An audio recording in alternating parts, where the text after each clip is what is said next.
I stayed at Camp Hauberg long enough this morning to have breakfast with my new friends and debate whether or not I wanted to get on the water right now.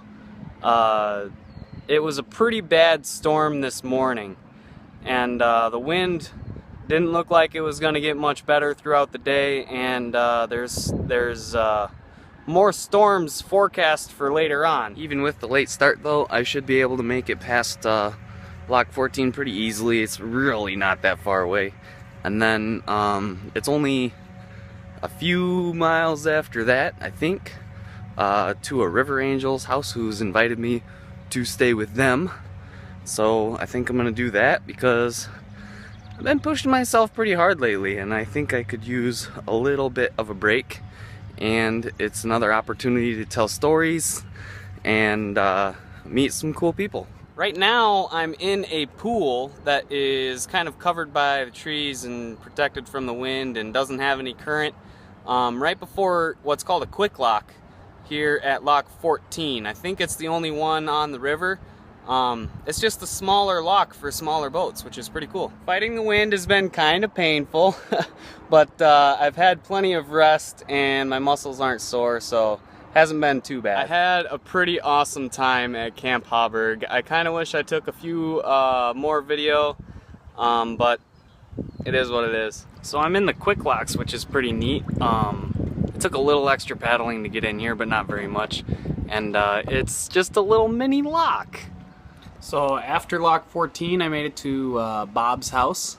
And Bob is a guy who lives right on the river and invited me to stay with him. And he was a lot of fun, and it was awesome. He had a really unique place. He had some parrots and a couple dogs, and I love animals, and so that was really cool to spend some time at his place. He was a really positive guy. We did a lot of laughing, and he really enjoyed some of my stories, it seemed like, which is it's always a good time telling stories, and especially when people enjoy it, and I enjoy it just as much as they do, I think. Well, staying with Bob was pretty great. He's a really nice guy. He let me sleep on a bed, and he fed me some burgers, and it was a pretty good time. And earlier today, he took me into the visitor center. Well, we tried to get to the visitor center here at Lock 15, and that didn't work out very well. So the Mississippi River Visitor Center must not get a lot of visitors because you got to go into a gated off arsenal that is patrolled by the U.S. Army Corps of Engineers, and unless you have an Illinois license, you have to also have a permit to even get through the gate. So what we ended up doing is we called the visitor center, and they brought a map out to me, which is pretty awesome. But I didn't get to visit the visitor center, which is kind of weird. And with all that aside, I've been paddling now on the river.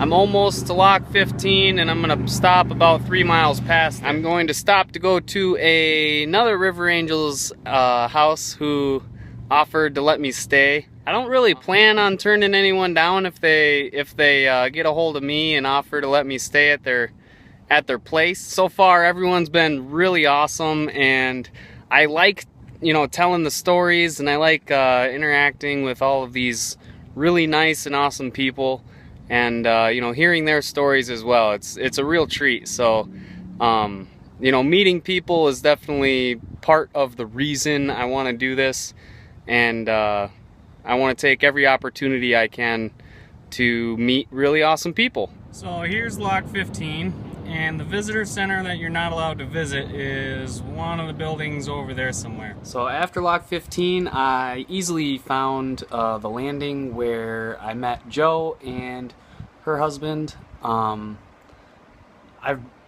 They took me out to dinner and took me to get ice cream, and then I came back and was able to relax and do some blog writing and edit videos and have Wi-Fi and take a shower and all that.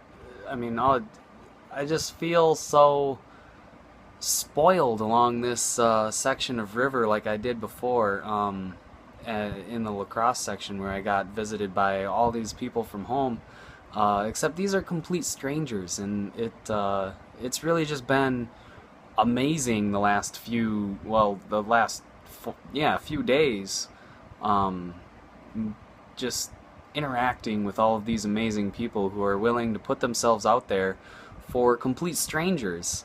And I'm lucky enough to be one of the strangers that they're opening their arms to. I really just can't, I feel like I can't really do my experience along here justice. And I'm doing my best, but I really hope you guys can understand the amount of love that I've felt from complete strangers, and it's been amazing, it's spectacular, glorious, and it's really given me a lot of motivation to be able to make it all the way down. I mean, I feel I have quite a ways to go still, but I feel like there's no way I can stop now. I hope you guys are enjoying the series and my trip along the Mississippi River. Like, comment, subscribe, share, follow me on Facebook, Instagram, Twitter, and @travelingafro.com. I'll see you next time.